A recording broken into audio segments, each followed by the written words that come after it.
each a little odder than the next. The three women seem to know about Mr. Murray, and so the children follow them. However, as they're walking through the forest, something strange happens to them. They travel by tesseract, an advanced form of traveling through space and time to a distant planet.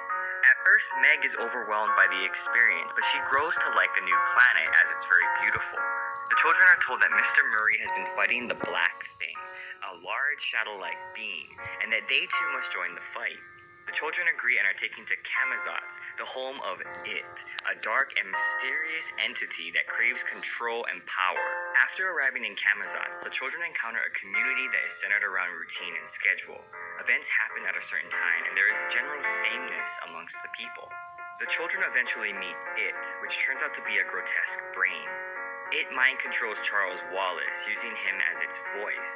Meg rescues her father from a glass prison, and just as It attempts to mind control Calvin and Meg, Mr. Murray teleports them by tesseract to a distant planet.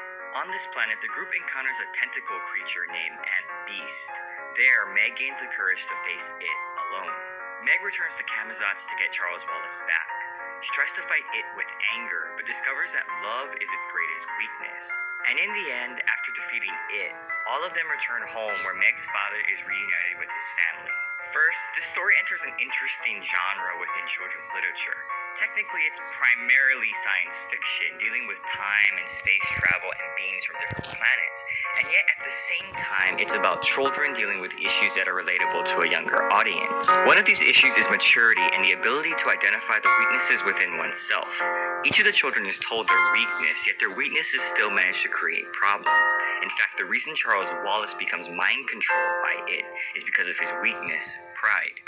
Even Meg uses her weakness, anger, against It, but fails. From this fight between Meg and It, the story presents the conflict of love or emotion versus intellect.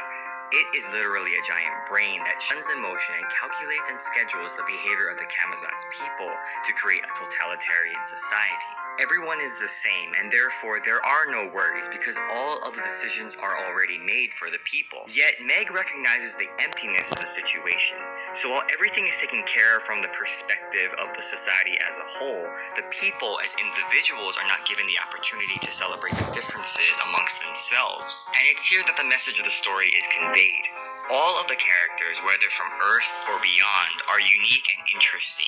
Their characteristics and personalities are celebrated, not scorned, and it's these differences that make life worth living. In fact, it's good to be different.